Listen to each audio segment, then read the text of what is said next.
안녕하세요, 여러분. 오늘은 헨리 해리슨 브라운의 성공으로 가는 길이라는 책에서 영감을 받아 성공, 집중, 그리고 생각의 힘에 대해 이야기해 보려고 합니다. 이 책은 우리가 내면의 힘을 활용해 운명을 바꾸고 건강하고 행복한 삶을 살 수 있다는 강력한 메시지를 전합니다. 제가 주요 내용을 요약하고 제 생각을 더해 여러분과 나누고 싶어요. 자, 시작해 볼까요? 구독과 좋아요는 영상 제작에 큰 힘이 됩니다. 성공이란 무엇일까요? 브라운은 성공을 단순히 돈이나 명예로 정의하지 않습니다. 그는 성공을 삶의 모든 상황을 건강, 행복, 풍요로 바꿀 수 있는 능력에 대한 의식이라고 말해요. 즉, 외적인 성취보다 내면의 자신감과 힘이 진정한 성공의 핵심이라는 거죠. 이 관점이 정말 와닿아요. 저는 성공이 목표를 이루는 것뿐 아니라 그 과정에서 느끼는 만족과 성장이라고 믿습니다.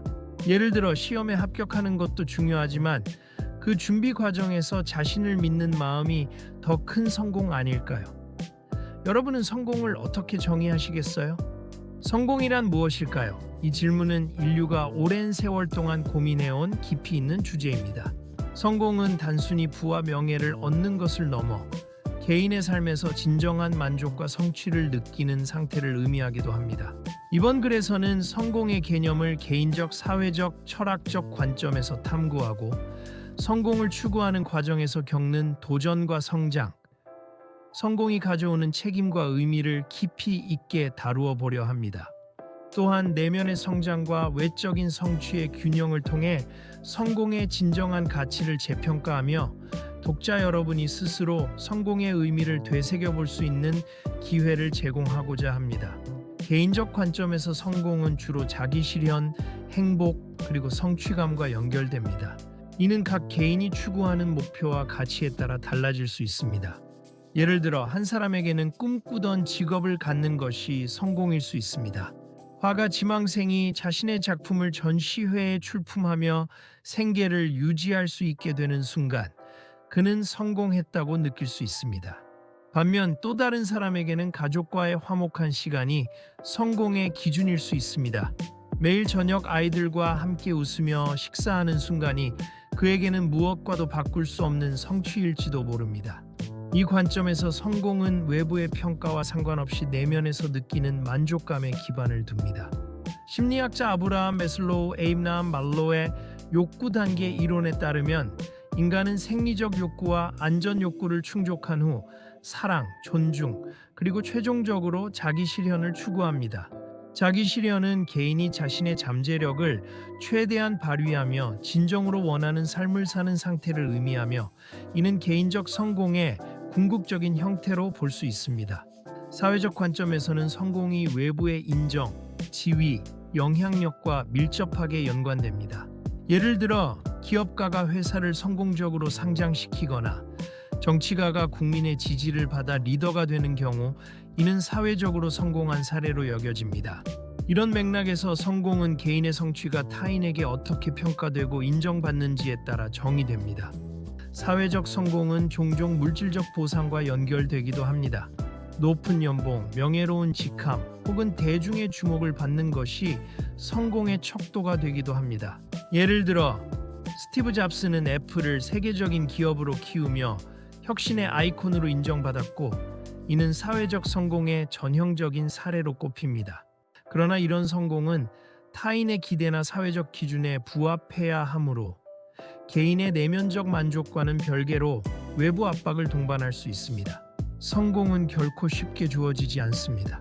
그 여정에는 수많은 도전과 장애물이 있으며 이를 극복하는 과정에서 우리는 성장합니다. 이 섹션에서는 성공으로 가는 길에 필연적으로 따르는 어려움과 이를 통해 얻는 교훈에 대해 다룹니다. 성공을 추구하다 보면 실패와 좌절은 피할 수 없습니다. 예를 들어 토마스 에디슨은 전구를 발명하기까지 수천 번의 실패를 겪었지만 그는 이를 성공하지 않는 방법을 발견한 것이라며 긍정적으로 받아들였습니다. 이처럼 실패는 성공의 반대가 아니라 성공으로 가는 필수적인 단계로 볼 수 있습니다. 실패는 우리에게 교훈을 주고 더 나은 방향으로 나아갈 수 있게 합니다. 스타트업 창업자가 첫 사업에서 자금 부족으로 좌절을 겪었다면 그는 다음 사업에서 재무 계획을 더 철저히 세울 가능성이 높습니다. 이런 경험은 단순한 시행착오를 넘어 성장을 위한 소중한 자산이 됩니다. 성공을 위해서는 끊임없는 노력과 인내가 필요합니다. 예를 들어 올림픽 금메달리스트들은 하루 몇 시간씩 연습하며 수년간 자신을 갈고 닦습니다. 마이클 펠프스는 수영에서 28개의 메달을 획득했는데 이는 매일 새벽부터 수영장에 뛰어들어 수만 번의 스트로크를 반복한 결과였습니다. 이 과정에서 그는 부상과 피로를 극복하며 목표를 향해 나아갔습니다. 노력과 인내는 단순한 반복 이상의 의미를 갖습니다. 이는 자기 신뢰와 집중력을 키우며 어려움 속에서도 포기하지 않는 태도를 형성합니다. 성공한 사람들은 공통적으로 포기하고 싶은 순간을 이겨낸 경험을 이야기하곤 합니다. 도전을 극복하면 우리는 단순히 목표를 달성하는 것을 넘어 더 강한 자신을 발견합니다. 예를 들어 어려운 시험을 통과한 학생은 지식뿐 아니라 자신에 대한 믿음을 얻습니다. 이는 다음 도전에 더 당당히 맞설 수 있는 밑거름이 됩니다. 성공은 이런 성장의 연속이며 매 순간의 작은 승리가 쌓여 큰 성취로 이어집니다. 성공은 단순히 개인의 성취로 끝나지 않습니다. 그 결과는 개인의 삶과 사회에 큰 변화를 가져오며 동시에 새로운 책임을 동반합니다. 성공은 개인에게 자신감과 더 많은 기회를 제공합니다. 예를 들어 소설가가 첫 책을 출간해 베스트셀러 작가가 되면 그는 자신의 능력을 확신하게 되고 이후 더 큰 프로젝트를 시도할 용기를 얻습니다. 또한 성공은 경제적 안정이나 사회적 네트워크 확장과 같은 실질적인 혜택을 가져오기도 합니다. 성공한 개인은 사회에 영감을 주고 긍정적인 변화를 이끌 수 있습니다. 예를 들어 앨런 머스크는 테슬라와 스페이스X를 통해 기술 혁신을 이끌며 많은 이들에게 새로운 가능성을 제시했습니다. 그의 성공은 단순히 개인의 부를 넘어 환경 문제와 우주 탐사라는 큰 사회적 의제에 기여하고 있습니다. 성공은 외적인 성취만을 의미하지 않습니다. 진정한 성공은 내면의 성장과 삶의 조화에서 비롯됩니다. 성공은 타인과의 관계에서도 조화를 이루어야 완성됩니다. 가족, 친구, 동료와의 건강한 관계는 성공의 중요한 요소입니다. 예를 들어 커리어에서 큰 성과를 냈더라도 사랑하는 사람들과 소원해진다면 그 성공은 반쪽짜리에 불과할 수 있습니다. 진정한 성공은 개인의 행복과 주변 사람들의 행복이 함께 가는 길입니다.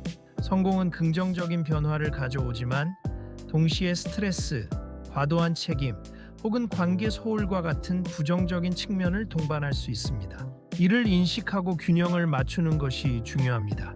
예를 들어 성공한 CEO가 번아웃을 피하기 위해 주말에는 가족과 시간을 보내는 규칙을 정한다면 그는 성공의 부정적 영향을 줄이고 더 지속 가능한 삶을 살 수 있습니다. 성공은 고정된 목표가 아니라 끊임없는 여정입니다. 개인적 만족, 사회적 인정, 철학적 깨달음 등 다양한 관점에서 성공을 정의할 수 있으며 그 과정에서 겪는 도전은 우리를 더 강하게 만듭니다. 성공의 결과로 얻는 자신감과 책임은 우리를 더 나은 사람으로 성장시키고 내면의 성장과 조화는 그 의미를 완성합니다. 이 책에서는 성공의 열쇠가 집중이라고 강조합니다. 저자 브라운은 집중을 자연스러운 능력으로 보고 이를 습관으로 만들어야 한다고 강조합니다. 그는 우리가 일상에서 무의식적으로 집중할 때가 많다고 해요. 예를 들어 책을 읽다가 주변 소음을 잇는 순간이 바로 집중이죠. 문제는 이를 의식적으로 통제하지 못할 때 생긴다고 합니다. 저는 이 부분에서 큰 깨달음을 얻었어요. 저는 집중하려고 너무 애쓰다 보니 오히려 산만해지곤 했는데 자연스럽게 몰입하는 게 중요하다는 걸 알았습니다. 저는 요즘 명상을 통해 마음을 편히 두는 연습을 하고 있어요. 여러분은 집중력을 어떻게 키우시나요? 또한 집중이란 무엇일까요?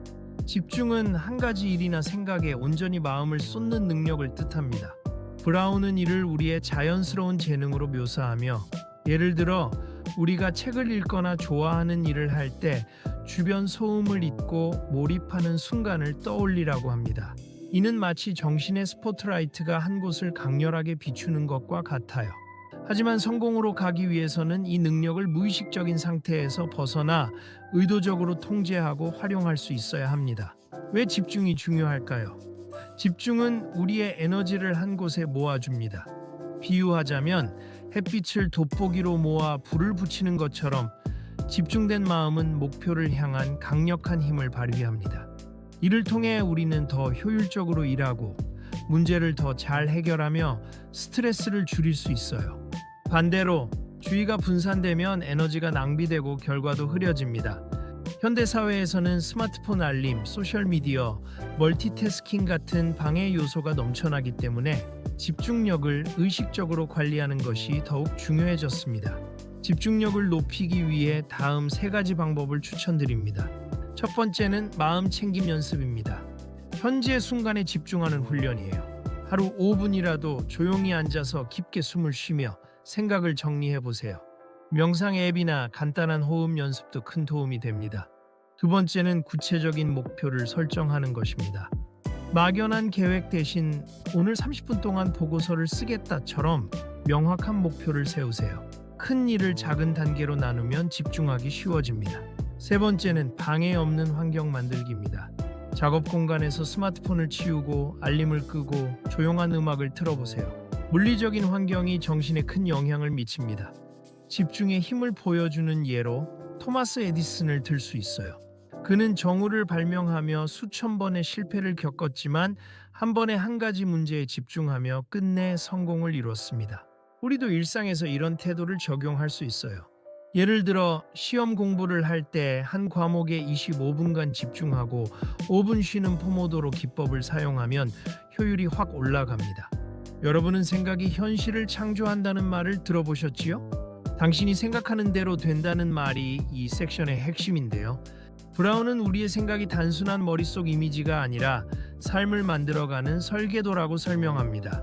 부정적인 생각은 부정적인 결과를 낳고 긍정적인 생각은 긍정적인 변화를 가져옵니다. 이는 제한의 법칙에 기반을 두고 있어요. 우리가 자신에게 어떤 아이디어를 반복적으로 주입하면 무의식이 이를 받아들이고 현실로 구현하려고 작동합니다. 또한 생각을 말로 표현하는 확언인데요. 확언은 긍정적인 문장을 반복하며 자신에게 제안하는 도구입니다. 나는 매일 더 강해지고 있다거나 나는 성공으로 가는 길에 있다 같은 문장이죠. 이건 단순히 기분을 좋게 하려는 말이 아니에요. 무의식은 우리가 입력하는 생각을 믿고 그에 맞춰 행동과 상황을 조정합니다. 마치 컴퓨터에 프로그램을 설치하는 것처럼 긍정적인 확언은 우리 삶의 운영체제를 업그레이드 해줍니다. 확언을 잘 활용하려면 다음 팁을 기억하세요. 현재 시제와 긍정적인 표현입니다. 나는 부자가 될 거야. 대신 나는 지금 부자다라고 말하세요. 현재로 말하면 무의식이 그것을 이미 사실로 받아들입니다. 꾸준한 반복이 중요합니다. 매일 아침 거울을 보며 혹은 잠들기 전 조용히 확언을 5번에서 10번 반복해 보세요. 규칙성이 중요합니다. 감정을 담아서 말할 때 그 느낌을 진심으로 느끼며 하세요. 감정이 더해지면 효과가 배가 됩니다. 이 개념은 심리학에서도 뒷받침됩니다. 플라시보 효과를 보세요. 사람들은 약이 아니어도 효과가 있다는 믿음만으로 건강이 나아지곤 합니다. 인지행동 치료 역시 부정적인 생각을 긍정적으로 바꾸며 삶을 개선하죠. 하지만 한 가지 주의할 점은 생각만으로는 충분하지 않다는 겁니다. 확언은 방향을 잡아주는 나침반일 뿐, 행동이라는 발걸음이 따라가야 목표에 도달할 수 있어요. 실생활 적용하는 예를 들자면요. 가령 시험을 앞두고 나는 준비가 부족해 라고 생각하면 불안이 커집니다. 대신 나는 준비되어 있고 잘 해낼 거야 라고 확언하면 자신감이 생기고 공부에 더 집중하게 됩니다. 저도 아침에 오늘은 좋은 날이 될 거야 라고 말하며 하루를 시작하는데 확실히 기분과 행동이 달라지더라고요. 헨리 해리슨 브라운의 성공으로 가는 길은 내면의 힘을 깨우고 두려움을 극복하는 방법을 통해 개인이 성공을 달성할 수 있도록 안내하는 책입니다. 이 책은 정신적, 영적 원리를 기반으로 하며 실용적인 접근법을 제시합니다. 브라운은 내면의 힘이란 개인 안에 잠재된 정신적, 영적 에너지라고 정의합니다. 그는 이 힘이 우리가 우주적 생명력과 연결되어 있다는 인식을 통해 깨어날 수 있다고 봅니다. 책에서는 다음과 같은 구체적인 방법을 제시합니다. 브라운은 모든 사람이 우주적 생명력이 있고 이를 신, 정신, 마음 등으로 표현해 일부라고 강조합니다. 자신을 독립된 존재가 아닌 더 큰 전체의 일부로 인식하는 것이 중요합니다. 긍정적인 확언 나는 생명이다. 나는 무하나님과 하나다와 같은 확언을 반복합니다. 이는 무의식의 긍정적인 메시지를 심어 자아를 깨우고 내면의 잠재력을 끌어내는 데 도움을 줍니다. 성공은 분산된 에너지를 한 곳으로 모으는 데서 온다고 브라운은 말합니다. 정신을 목표에 집중시키는 연습을 통해 내면의 힘이 발휘됩니다. 명상의 힘을 발휘하기 위해서는 조용한 시간의 깊은 호흡과 함께 명상을 하면 내면의 평화를 찾을 수 있습니다. 이는 잡념을 줄이고 잠재력을 깨우는 데 효과적입니다. 또한 브라운은 두려움을 성공의 가장 큰 적으로 간주하며 이를 극복하지 않으면 내면의 힘이 발휘될 수 없다고 봅니다. 책에서는 두려움을 극복하기 위한 다음과 같은 방법을 제안합니다. 두려움은 자신이 우주와 분리된 존재라는 착각에서 비롯된다라고 브라운은 설명합니다. 자신과 우주가 하나라는 통합성을 깨닫는 순간 두려움이 줄어듭니다. 두려움이 단순한 감정이 아니라 잘못된 믿음의 결과임을 이해하면 그 힘을 약화시킬 수 있습니다. 두려움은 누구나 가지고 있는 감정이지만 그것을 어떻게 다루느냐에 따라 삶이 달라진다고 생각해요. 저는 새로운 도전을 할 때마다 두려움을 느끼지만 그 두려움을 인정하고 극복하려고 노력합니다. 이 책의 조언을 통해 두려움을 더 잘 다룰 수 있을 것 같아요. 여러분은 두려움을 어떻게 극복하고 있나요? 이 책의 소개는 여기까지입니다. 헨리 해리슨 브라운의 책은 우리가 내면의 힘을 깨우고 생각을 통해 삶을 통제할 수 있다는 강력한 메시지를 전달합니다. 성공은 단순한 외적 성취가 아니라 내면의 힘과 자신감에서 비롯된다는 것을 알게 되었어요. 또한 집중과 긍정적인 확언이 우리의 삶을 얼마나 변화시킬 수 있는지 깨달았습니다. 이 책을 읽고 나니 저는 매일의 생각과 말에 더 신경을 써야겠다는 생각이 들었습니다. 여러분도 이 책의 가르침을 통해 자신의 삶을 더 긍정적으로 변화시킬 수 있기를 바랍니다. 함께 내면의 힘을 깨우고 성공적인 삶을 만들어가요. 이 책은 원서를 구입해서 요즘 핫한 AI를 통해 번역해서 읽었어요. 오늘도 행복한 하루 보내십시오. 구독과 좋아요 부탁드려요. 감사합니다.